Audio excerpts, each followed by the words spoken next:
Deoband isn't a small মাদ্রাসা। এই জায়গায় আপনি কোনো বলতে কোনোর ইংরেজিও বিসমিল্লাহির রহমানির রহিম। দারুল উলুম দেওবন্দ একটি বিখ্যাত মাদ্রাসা। এই ধরনের বাক্য ইংরেজিতে কিভাবে গঠন করতে হয় আসেন আমরা শেখার চেষ্টা করি।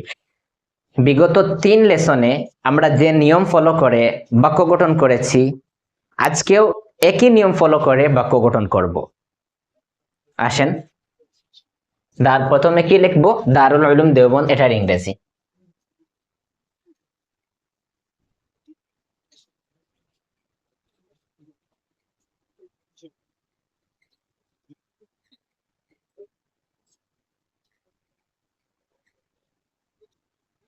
দারুল উলুম দেওবন্দ একটির ইংরেজি বিখ্যাত ইংরেজি ফেমাস, FAMOUS, ফেমাস। মাদ্রাসার ইংরেজি স্কুল হয়, কিন্তু আমি স্কুল না লিখে মাদ্রাসা লিখলাম, কারণ আমাদের এখানে মাদ্রাসা বলতে আমরা বিশেষ দ্বীনি প্রতিষ্ঠান বুঝি। তো আমি মাদ্রাসা লিখিনি আমি, কারণ শব্দটি আসলে আরবির মধ্যে মাদ্রাসা, তাই আমি মাদ্রাসা লিখেছি। মাদ্রাসার ইংরেজি madrasa, MAD, madrasa. Darul Uloom Deoband a famous madrasa. এখন আমাদের কি করতে হবে? বাক্যকে পূর্ণ করতে এই বাক্য শুদ্ধ হবে না, ইংরেজি বাক্য শুদ্ধ হবে না যতক্ষণ পর্যন্ত আমরা ইজ বসাবো না। আমরা ইজ বসিয়ে দিলাম, ইজ। এখন বাক্য শুদ্ধ হয়ে গেছে। Darul Uloom Deoband is a famous madrasa. Darul Uloom Deoband is a famous madrasa. Darul Uloom Deoband is a famous মাদ্রাসা।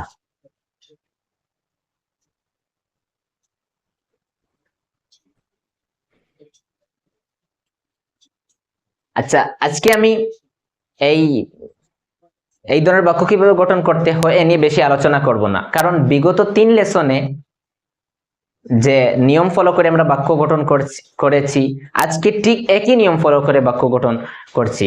তো এই নিয়ম খুব ভালোভাবে আমি ওখানে এই নিয়ম নিয়ে খুব ভালোভাবে আমি ওখানে আলোচনা করেছি, তাই আজকে আমি বেশি কথা বলবো না। এখন আমরা কি করব? এই বাক্যকে নেগেটিভ বানাবো। নেগেটিভ বানাবো কি? দারুল উলুম দেওবন্দ একটি ছোট মাদ্রাসা নয়। দারুল উলুম দেওবন্দ একটি ছোট মাদ্রাসা নয়। এখানে প্রথমে কি লিখলাম? দারুল উলুম দেওবন্দ একটি বিখ্যাত মাদ্রাসা। এখন লিখবো দারুল উলুম দেওবন্দ একটি ছোট মাদ্রাসা নয়। দারুল Uloom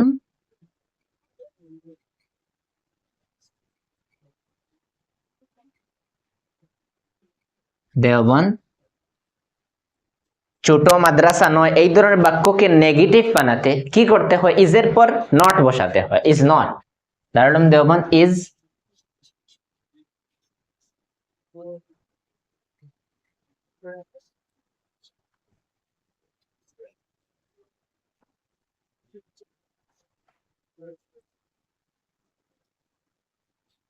isn't a small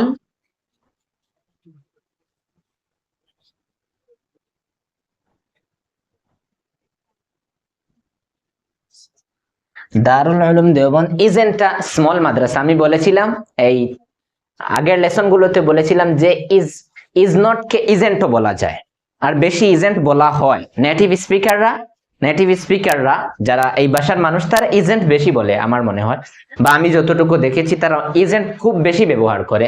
isn't. Darul Uloom Deoband isn't a small madrasa. Darul Uloom Deoband এটি কোনো ছোট মাদ্রাসা নয়। দারুল উলুম দেওবন্দ কোনো ছোট মাদ্রাসা নয়। একটির জায়গায় আপনি কোনো বলতে পারবেন, একটির জায়গায় কোনো বলবেন, আর এই কোনোর ইংরেজি এ বসবে, কোনোর ইংরেজিও এ বসবে। Darul Uloom Deoband is not a small madrasa. Darul Uloom Deoband কোনো ছোট মাদ্রাসা নয়।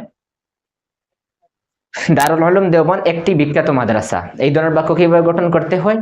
ঠিক যেভাবে দিস ইজ আ মাদ্রাসা, ওই বাক্যগুলো যেভাবে আমরা গঠন করা শিখেছিলাম, ওই নিয়ম ফলো করে এই বাক্যগুলো শিখবো। কি? প্রথমে দারুল উলুম দেওবন্দ নিচে বসিয়ে দিলাম, তারপর কি করতে হবে? একটি কাজ বেশি করতে হবে, ইজ বসাতে হবে। একটির ইংরেজি এ বসে, আর বিখ্যাত ইংরেজি ফেমাস, মাদ্রাসার ইংরেজি স্কুল হয়, কিন্তু আমরা মাদ্রাসা বলতে বিশেষ করে দ্বীনি প্রতিষ্ঠান বুঝি, তাই আমি এই মাদ্রাসাই লিখলাম। আচ্ছা, তারপর কি? নেগেটিভ। এই বাক্যকে নেগেটিভ করলাম যে দারুল উলুম দেওবন্দ একটি কোনো ছোট মাদ্রাসা নয়। দারুল উলুম দেওবন্দ ইজ নট যখন এই ধরনের বাক্যকে নেগেটিভ বানাবেন আপনি, আপনাকে কি করতে হবে, ইজ এর পর নট বসাতে হবে। আর আমি বিগত লেসনগুলোতে শিখিয়েছিলাম যে ইজ নট কে ইজেন্টও বলা যায়, ইজ নট কে ইজেন্টও বলা যায়। আর এর বাংলা বা কোনো দারুল উলুম দেওবন্দ কোনো ছোট মাদ্রাসা নয়, কোনো ছোট মাদ্রাসা নয়। কোনোর ইংরেজিও এ বসে, যেভাবে একটির ইংরেজি এ বসে ঠিক সেভাবে কোনোর ইংরেজিও এ বসে। দারুল উলুম দেওবন্দ কোনো ছোট মাদ্রাসা নয়। দারুল Uloom Deoband isn't a small madrasa. Darul Uloom Deoband isn't a small মাদ্রাসা।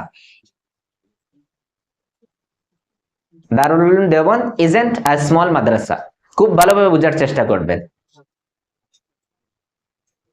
যে নিয়ম ফলো করে এখানে আমরা বাক্য গঠন করছি, এই নিয়ম নিয়ে বিগত লেসনগুলোতে আমি খুব বেশি কথা বলেছি, তাই এখানে আমি বেশি কথা না বলে আপনাদেরকে শেখানোর চেষ্টা করছি। শুধুমাত্র বাক্যকে গঠন পূরণ করার জন্য কি করতে হবে, ইজ বসাতে হবে, নয় বাক্য শুদ্ধ হবে না। ইংরেজিতে একটি কাজ বেশি করতে হয়, ইজ বসাতে হয়। আর যখন বাক্যকে নেগেটিভ করবেন, আপনি নেগেটিভ বানাবেন, তখন নাবোধক বানাবেন, তখন কি করতে হবে, ইজের পর নট বসাতে হবে। আর ইজের পর নট বসাতে হবে। আর এই ইজ নট এই দুটি শব্দকে এক জায়গায় যুক্ত করে ইজেন্টও বলা হয়। আর নেটিভ স্পিকাররা, এই ভাষার মানুষরা ইজেন্ট খুব বেশি ব্যবহার করে। দারুল Uloom Deoband isn't a small madrasa. Darul Uloom Deoband is notও বলতে পারবেন, isn'tও বলতে পারবেন, কিন্তু isn't বললে বেশি ভালো। Darul Uloom Deoband isn't a small মাদ্রাসা। এবার কি করব, ঠিক যেভাবে এই বিগত 3 লেসনে আমরা করেছিলাম যে প্রথমে বাক্য পজিটিভ থাকবে, যেমন এটি একটি ফুল। তারপর কি করেছি, বাক্যকে নেগেটিভ বানিয়েছি, এটি একটি ফুল নয়। তারপর কি করেছি, এই বাক্যকে প্রশ্ন বানিয়েছি। ঠিক আজকেও আমরা প্রশ্ন বানাবো। কি, দারুল উলুম দেওবন্দ একটি বড় মাদ্রাসা বা বিখ্যাত মাদ্রাসা। কি করতে হবে, যেভাবে ওখানে ইজকে প্রথমে বসিয়েছি, এখানে ইজকে প্রথমে বসাবো। ইজকে প্রথমে বসালে কি হবে, বাক্যটি প্রশ্ন হয়ে যাবে। দেখেন, ইজ, এই যে ইজ আছে, ইজকে আমরা প্রথমে বসিয়ে দিলাম। ইজ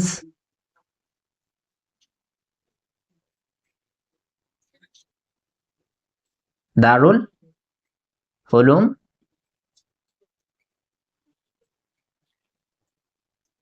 দেওবন্দ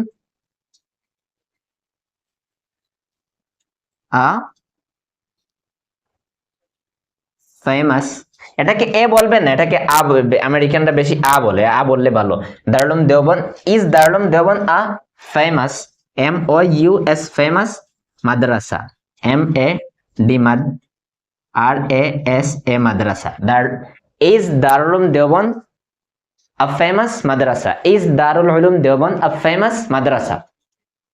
দারুল উলুম দেওবন্দ কি একটি বিখ্যাত মাদ্রাসা। দারুল উলুম দেওবন্দ কি একটি বিখ্যাত মাদ্রাসা। বাক্যকে আমরা প্রশ্ন বানাতে কি করব, ইজকে প্রথমে বসাবো। বাক্যকে যখন আমরা প্রশ্ন বানাবো তখন কি করব, ইজকে প্রথমে বসাবো।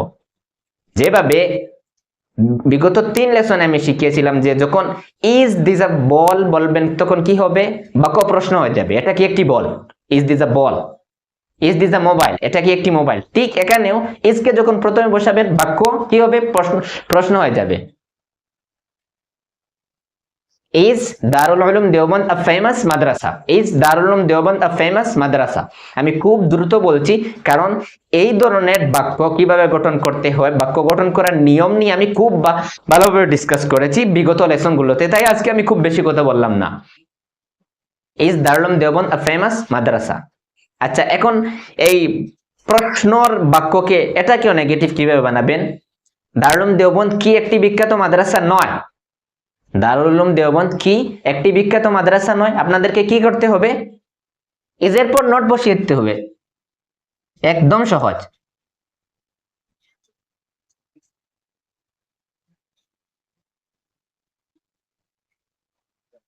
Is not Darul Uloom Deoband a famous madrasa. Darul Uloom Deoband কি একটি বিখ্যাত মাদ্রাসা নয়।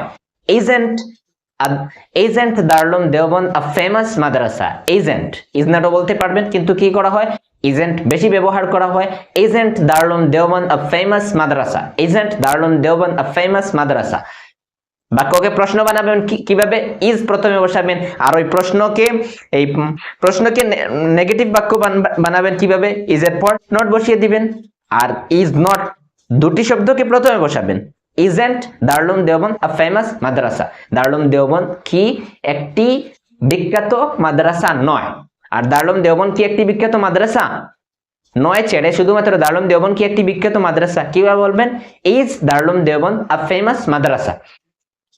আমি আর বেশি কথা বলছি না, আমি এখন আপনাদেরকে এক্সারসাইজ দিব।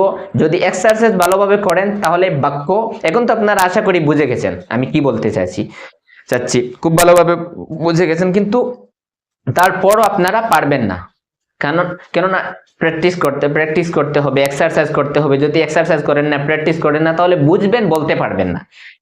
আর এই কোর্স করানোর আসল উদ্দেশ্য হচ্ছে বলা, কথা বলতে পারা। এই জন্য আমি আপনাদেরকে এখানে শিখিয়েছি ইজকে কিভাবে ইউজ করতে হয়, কিন্তু আমি আপনাদেরকে বলিনি যে ইজের ইউজ আপনাদেরকে শেখাচ্ছি। কেন বলিনি এজন্য যে যখন আমি বলবো ইজের ইউজ শিখাচ্ছি আপনাদেরকে, আপনারা কি ভাববেন? তখন আপনারা মনে করবেন যে আচ্ছা, আপনাদের কাছে মেসেজ যাবে যে খাতার মধ্যে ইজের ইউজটা শিখে নিব। আর যখন আমি বলবো এটি একটি ফুল, এই ধরনের বাক্য গঠন করা, তখন আপনাদের মনে আসবে, একটি ব্রেইনের মধ্যে একটি মেসেজ যাবে যে এটা আমাদেরকে ইংরেজিতে কথা বলতে হবে। আর যদি বলি ইজের ইউজ বলতে আপনারা ভাববেন যে এটা তো গ্রামার শেখানো হচ্ছে। এই জন্য আমি ইজের ইউজ বলিনি, আমি বাক্যর নাম ধরে যে এটি একটি ফুল, এই ধরনের বাক্য কিভাবে গঠন করতে হয় আজকে শিখালাম। দারুল দেওবন্দ একটি বিখ্যাত মাদ্রাসা। আচ্ছা, এই বাক্য আর এটি একটি ফুল, ওই ধরনের বাক্য, দুটি বাক্য এক রকমের, কিন্তু ওখানে দিস ব্যবহার করেছিলাম, দিস এবং দ্যাট ব্যবহার করেছিলাম। আর দিস আর দ্যাট ব্যবহার করার কারণে আপনারা ভাবতে পারেন যে এই ইজের ইউজটা শুধুমাত্র দিস এবং দ্যাটের সাথে সীমাবদ্ধ। তাই আমি ভাবলাম যে অন্যান্য দিস ছাড়া অন্য জায়গায় ইজের ইউজ কিভাবে করতে হয় এ নিয়ে কিছু আলোচনা করে নেই। আশা করি আপনারা বুঝতে